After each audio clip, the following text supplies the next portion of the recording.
এই খুব সাহস তৃণমূল যোগদান করছেন। আমরা তাদেরকে আমাদের যারা নেতৃত্ব আছে তাদেরকে অনুরোধ করবো পতাকা তুলে তাদের যোগদান করানোর জন্য।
আপনি যদি সাধারণ মানুষের জন্য কাজ করেন তৃণমূল কংগ্রেসের নেতারা বাধা দেয়।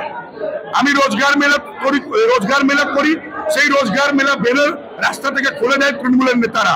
যখন আমি জ্যোতি মেধা পরীক্ষা করার জন্য এগিয়ে পড়ি তখন জ্যোতি মেধা পরীক্ষার সেন্টার স্কুলের প্রিন্সিপালকে চমক দিয়ে ক্যান্সেল করিয়ে দেওয়া হয়। যখন আমরা সাধারণ মানুষের জন্য কাজ করছি তখন তৃণমূল কংগ্রেস বাধা দিচ্ছে। জ্যোতি ফাউন্ডেশন ব্যারাক প্রেসিডেন্ট অফ ফার্মের মাধ্যমে সাধারণ মানুষের জন্য আমরা কাজ করার জন্য এগিয়ে পড়েছিলাম। এই তৃণমূল কংগ্রেসটা হচ্ছে মেলা। সেই তৃণমূল কংগ্রেসের দলের কিছু নেই। যেরকম মেলাতে মানুষ আসে, কেউ ফুচকা খায়, কেউ ঘুগনি খায়, কেউ চাট খায়, কেউ এনজয়মেন্ট করার জন্য ঝোলা ঝোলে, সেইটা হচ্ছে এটা দল। মেলা উঠে যাবে, দলটা শেষ হয়ে যাবে, দলের মধ্যে আর কিছু নেই। নিশ্চয়ই সাধারণ মানুষ জবাব দেবে। সরবে জঙ্গলরাজ, হারবে কাটিবাজ। আপনারা দেখতে পারবেন ব্যারাকপুরের মানুষ জঙ্গলরাজকে সরাবে।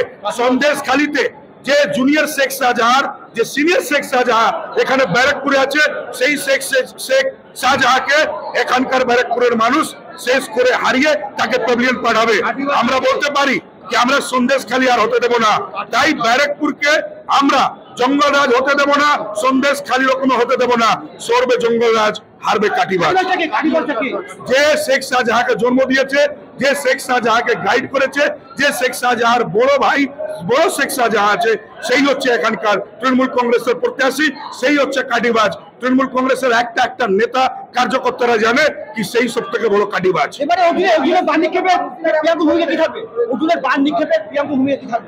আপনি নিশ্চয়ই জানেন কি অর্জুন সিংজি নিজের একটা খুব ভালো পলিটিশিয়ান।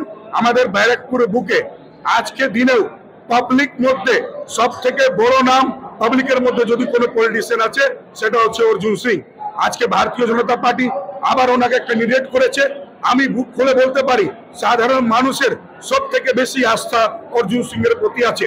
উনি যে কাজটা ইলেকশনের সময় দেবেন সেই কাজ করার জন্য আমি প্রস্তুত থাকবো। আমার মন বলে লক্ষ থেকে বেশি ভোটে উনি ব্যারাকপুর থেকে জিতবেন এবং মোদীজিকে গিফট দেবেন কি 400 পার করার জন্য। মোদীজি ভারতীয় জনতা পার্টির যে সংকল্প আছে সেই সংকল্পের সাথে আমাদের ব্যারাকপুর আছে। আগামী দিনে বড় চমক, বড় বড় খেলা দেখতে থাক।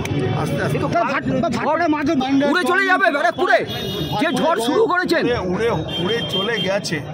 এটা তো ট্রেলার আছে, ইলেকশন আস্তে আস্তে দেখুন পুরো